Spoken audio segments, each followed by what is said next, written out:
infrasternal notch. You can feel it at the lower part of neck anteriorly in your own body. Through this jugular notch, you can palpate the trachea. If you press slightly beneath the jugular notch, there is a trachea. Then this one is the sternal angle, which marks the junction between the manubrium and body of sternum. That we will see today. So it marks the manubriosternal junction.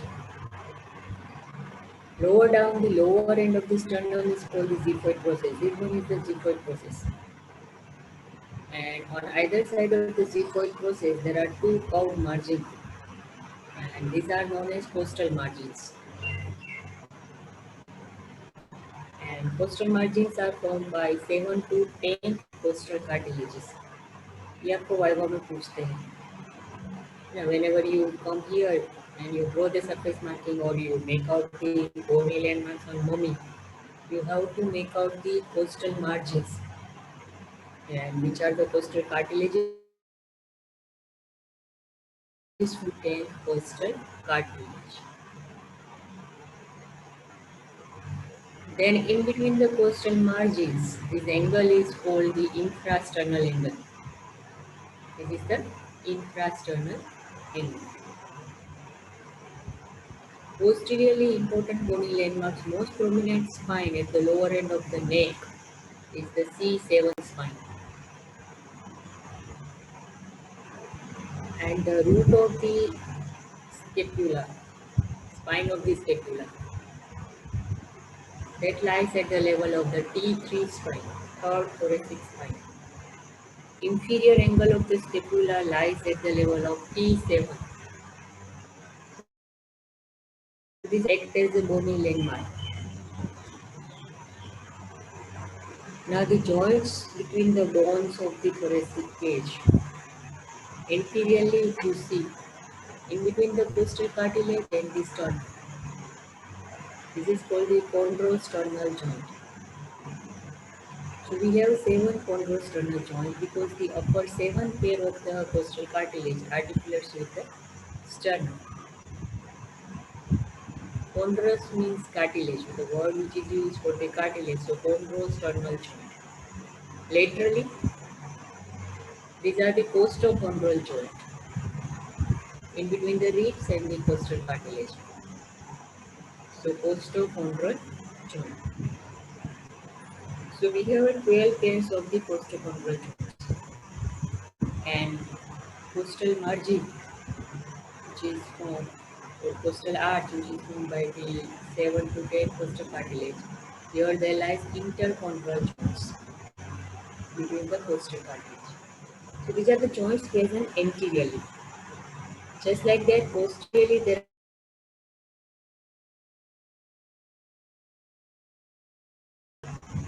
So what are the types and subtypes of this joint? First chondrosternal joint is of the primary cartilaginous joint, while the rest of all are the plain synovial joint. All the costochondral joints, all 12 pairs of the costochondral joints are of the primary cartilaginous joint. And the interchondral joints are the plain synovial. So first chondrosternal joint and all costochondral joints are of the primary cartilage. Now let's come to the main topic, that is our today's topic. Sternum. Morphological features of the sternum, important attachments and clinical significance of the sternum.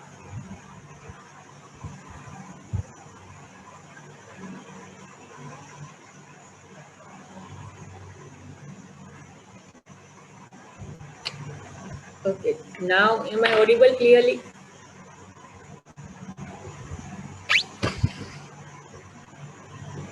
Hello.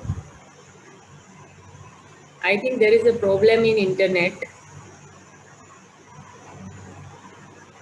Still not audible.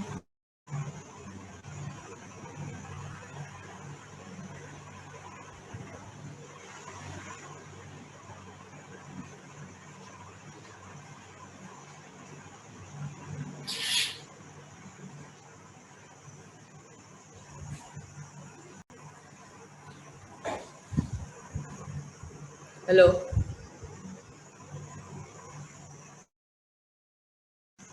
Now audible?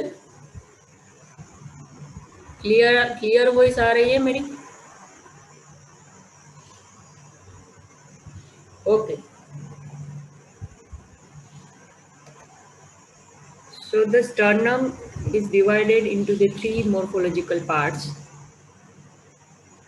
It is a flat bone, lies in the midline of the thorax. So three parts are, upper one is the manubrium. Here you can see. Then the bone says gyphoid process. So these are the three divisions. And it forms a link between the appendicular skeleton and axial skeleton through the shoulder girdle that you know. Now let us see the vertebral level of the each part, which is important.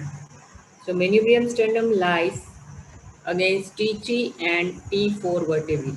Here you can see the extent of the manubrium. Sternal angle that marks the manubriosternal junction, and that is present at the lower border of T4. Body of sternum lies against T5 to T8 thoracic vertebrae, and the xiphoid process or xiphisternal joint lies this between the T8 and T9. So these are the vertebral levels of the different part of the sternum. The important one is the sternal angle. You must have to remember the bony landmarks or the vertebral level of the sternal angle. It lies at the level of lower border of T4 thoracic vertebrae. आपको theory में एक question भी आता है, draw and label the transverse section at the level of sternal angle or at the level of lower border of T4. So both are same. Now let us see the features of the manubriosternum, which is also called the prosternum. It is quadrilateral in shape. It lies again T3 and T4, and it has four borders and two surfaces: superior, inferior, and two lateral borders, anterior and posterior surfaces. So superior border is having a notch in midline, and that is called the jugular notch. Right? On either side of the jugular notch, there are the clavicular notch. And here the medial end of the clavicle articulates to form the sternoclavicular joint, which is of the saddle variety of synovial joint. Attachments of the superior border. See, on the margin of the jugular notch over here, it gives the attachment of interclavicular ligament. Interclavicular ligament. And it also provides the attachment of investing layer of deep cervical fascia. So over the jugular notch, there is the attachment of investing layer of deep cervical fascia. Then the clavicular notch gives the attachment of capsular ligament of the sternoclavicular joint. Now the lower border, as you know, the lower border articulates with the body of sternum and it forms the manubriosternal joint. And this is also called the sternal angle of Lewis. Here you can see the long axis of the manubrium sternum and the long axis of the body of sternum forms an forward angle, and that is called the sternal angle of the Lewis, which is present at the lower border of the T4 vertebrae.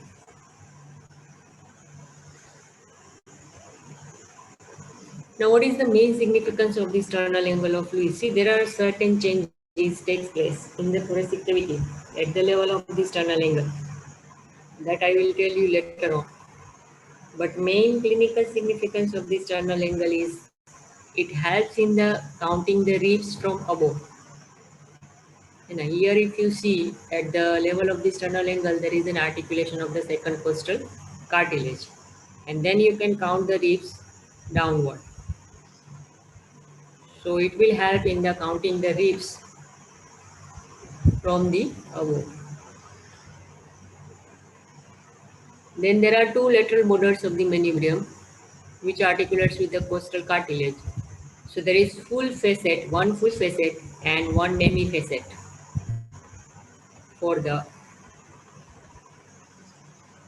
costal cartilage.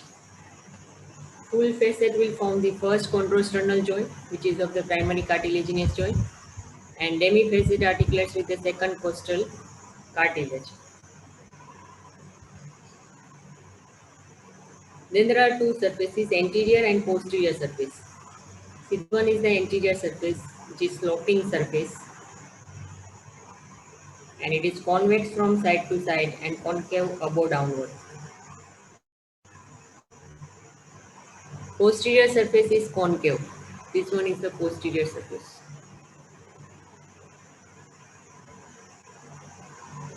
Now the important relations of the posterior surface of the manubrium sternum.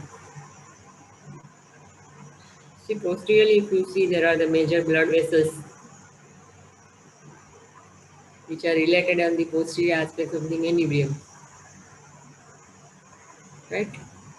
One of them is the arch of aorta. Here, this is the arch of aorta, and its three major branches of the arch of aorta: brachiocephalic artery, along with it brachiocephalic vein, left common carotid artery, and left subclavian artery. So posterior major branches: brachiocephalic trunk, left common carotid, and left subclavian, and right and left brachiocephalic vein. So these are the important structures related with the posterior aspects of the manubrium. And of course, it is related with the right and left lungs and pleura. Again, here you can see the branches of the arch of aorta. See this one. This is the ascending aorta, which gives origin of the common coronary arteries. Then this one is the arch of aorta and descending aorta. So three major branch of the arch of aorta: brachiocephalic trunk, left common carotid, and left subclavian.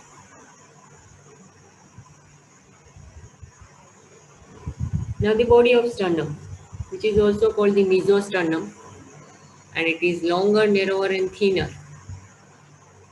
Its length is twice than the length of the manubrium. And embryologically, if you see, it is formed by fusion of four sternal segments. So there are appearance of the four center, and later on the four sternal segments unite together to form the body of the sternum.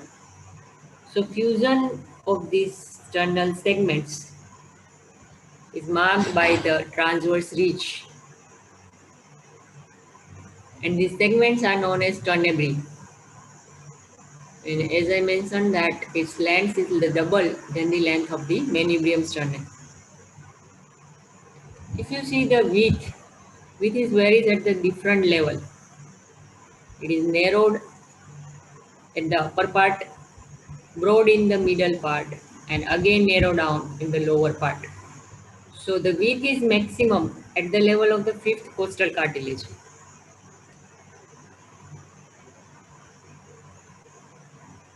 Now the morphology parts, it said two end, upper end and lower end, two surfaces, anterior and posterior surfaces, and two lateral borders. Upper end, as we know, it forms this sternal angle with the lower border of manubrium, which is of the secondary cartilaginous joint, symphyseal joint.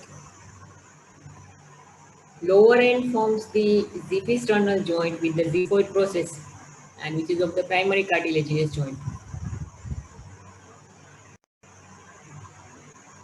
Two lateral borders are having a four full facet for the costal cartilage and two demi-facet at the upper end as well as one at the lower end.